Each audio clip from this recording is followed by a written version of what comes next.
हरदम मेहनत करता रहता था। एक दुर्बल किसान राम सिंह, उनके घर में एक बेटा था जिसका नाम था रमन। रमन को काम करना कभी पसंद नहीं था। वह हमेशा घर में बैठकर आराम करना पसंद करता था। एक सुबह जब राम सिंह अपने खेत में काम कर रहे थे, तभी रमन उठा और धीरे धीरे बाहर आया। वह देखता था कि उसके पिता कितनी मेहनत से काम कर रहे हैं। राम सिंह ने रमन को देखकर कहा, बेटा, आज तुम भी मेरे साथ आकर काम करो। खेतों में बहुत काम है और मेरी मदद की जरूरत है। लेकिन रमन ने कहा, पापा, मुझे थोड़ा और आराम करना है, मैं बाद में आ जाऊंगा। राम सिंह निराश होकर काम करते रहे। दिन भर काम करते करते राम सिंह थक गए। जब वह शाम को घर लौटे तो रमन को घर पर ही सोते हुए पाया। राम सिंह ने उसे जगाया और कहा, बेटा, तुम्हें भी काम करना सीखना होगा। घर में बैठकर आराम करना तुम्हारे लिए अच्छा नहीं है। लेकिन रमन ने कहा, पापा, मुझे काम करना पसंद नहीं है, मैं आराम करना पसंद करता हूं। राम सिंह निराश होकर चुप हो गए। एक दिन जब राम सिंह खेत में काम कर रहे थे, तभी गांव के एक बुजुर्ग आकर उनसे मिले। बुजुर्ग ने कहा, राम सिंह जी, आपके बेटे की आलसी आदतों के बारे में सुना है, क्या आप उसे काम करने के लिए प्रेरित नहीं कर सकते? राम सिंह ने कहा, जी हाँ, मैं कई बार उसे काम करने के लिए कहता हूं, लेकिन वह हमेशा बहाने बना देता है। बुजुर्ग ने कहा, राम सिंह जी, आप उसे समझाएं कि काम करना कितना महत्वपूर्ण है। उसे यह समझाएं कि आलस्य से कैसे नुकसान होता है। राम सिंह ने कहा, ठीक है, मैं उसे समझाने की कोशिश करूंगा। वह बुजुर्ग से विदा लेकर घर लौट गए। रमन की आलसी आदतें अब उसके पिता राम सिंह को गहरी चिंता देने लगी थीं। वह अक्सर अपने दोस्तों के साथ समय बिताता था और खेलने में व्यस्त रहता था, जबकि उसके पिता खेतों में मेहनत करने में लगे रहते थे। राम सिंह बार बार रमन से खेतों में मदद करने के लिए कहते, लेकिन रमन हमेशा कोई न कोई बहाना बना देता था। एक दिन राम सिंह रमन से कहा, बेटा, खेतों में काम करने में मदद कर। देख, फसलें बहुत अच्छी हो रही हैं और हमारे पास बेचने के लिए काफी होगा। लेकिन रमन ने उत्तर दिया, पिताजी, मैं थक गया हूं, आप खुद ही काम कर लीजिए। राम सिंह ने कहा, रमन, तुम्हारी मदद की जरूरत है। अगर हम फसल बर्बाद होने से नहीं बचा पाए तो हमारा परिवार मुश्किल में पड़ जाएगा। लेकिन रमन ने उनकी बात सुनने से इनकार कर दिया और वह फिर से अपने दोस्तों के साथ खेलने चला गया। राम सिंह बहुत निराश हुए।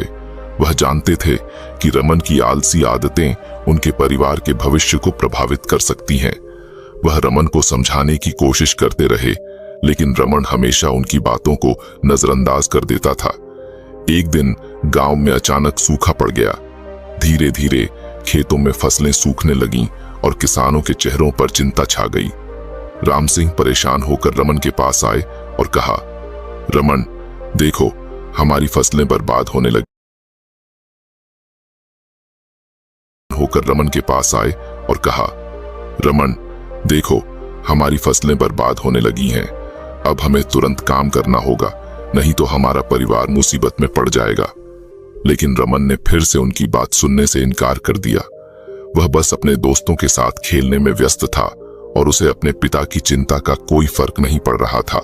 एक दिन जब राम सिंह बहुत बीमार पड़ गए तो ना चाहते हुए भी रमन को खेतों में काम करना पड़ा। वह घबरा गया क्योंकि उसने कभी इतना काम नहीं किया था। लेकिन फिर उसे अपने पिता की सलाह याद आई, बेटा, मेहनत करने से ही सफलता मिलती है। इस बात को याद करके रमन ने खेतों में जाकर काम करना शुरू कर दिया। शुरू में उसे बहुत कठिनाई हो रही थी। उसके हाथ दर्द करने लगे और वह थक गया, लेकिन वह हार नहीं मानना चाहता था। उसने खुद को प्रेरित किया और काम करना जारी रखा। धीरे धीरे उसकी मेहनत का परिणाम दिखने लगा। उसने देखा कि फसलें अच्छी हो रही हैं और खेत साफ हो रहे हैं। एक दिन जब रमन खेत में काम कर रहा था तो उसके पिता राम सिंह बाहर आए। राम सिंह बहुत प्रसन्न थे देखकर कि उनका बेटा मेहनत कर रहा है। उन्होंने रमन से कहा, बेटा, मैं तुम्हारी मेहनत देखकर बहुत खुश हूं। तुमने मेरी बात मानकर काम करना शुरू कर दिया है। मैं जानता हूं कि शुरू में तुम्हें कठिनाई हो रही होगी, लेकिन अब तुम्हारी मेहनत का फल दिखने लगा है। रमन ने अपने पिता की बात सुनकर खुद को बहुत अच्छा महसूस किया। वह अब समझ गया था कि मेहनत करने से ही सफलता मिलती है। उसने अपने पिता से माफी मांगी और कहा, पिताजी, मैंने आपकी बातों को नहीं माना और आलस्य में डूबा रहा।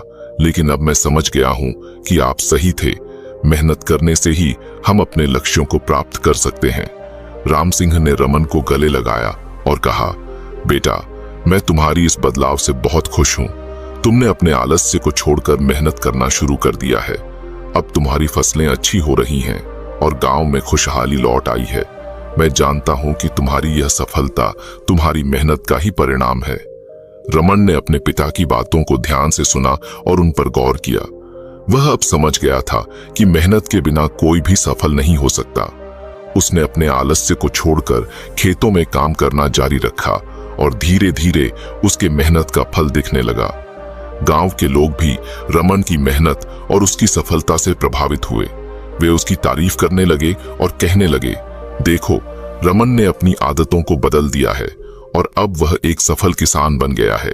उसकी मेहनत का फल उसे मिल रहा है। एक दिन गांव के मुखिया रमन के पास आए और उससे कहा, रमन, तुमने अपने जीवन में बहुत अच्छा बदलाव किया है। तुम्हारी मेहनत और जिम्मेदारी का हम सब गवाह हैं। तुमने हमें यह सिखाया है कि कैसे एक व्यक्ति अपने जीवन में सकारात्मक बदलाव ला सकता है। रमन ने मुखिया के शब्दों पर गौर किया और उनका आभार व्यक्त किया। वह अब समझ गया था कि आलस्य से कितना नुकसान हो सकता है और मेहनत का कितना महत्व है। उसने अपने पिता की बातों को हमेशा याद रखने का संकल्प लिया ताकि वह अपने जीवन में और प्रगति कर सके। इस प्रकार रमन की कहानी एक सफल यात्रा बन गई, जिसमें वह अपने आलस्य को छोड़कर मेहनत करने लगा। यह कहानी हमें यह सिखाती है कि कैसे एक व्यक्ति अपने जीवन में सकारात्मक बदलाव ला सकता है और अपने लक्ष्यों को प्राप्त कर सकता है।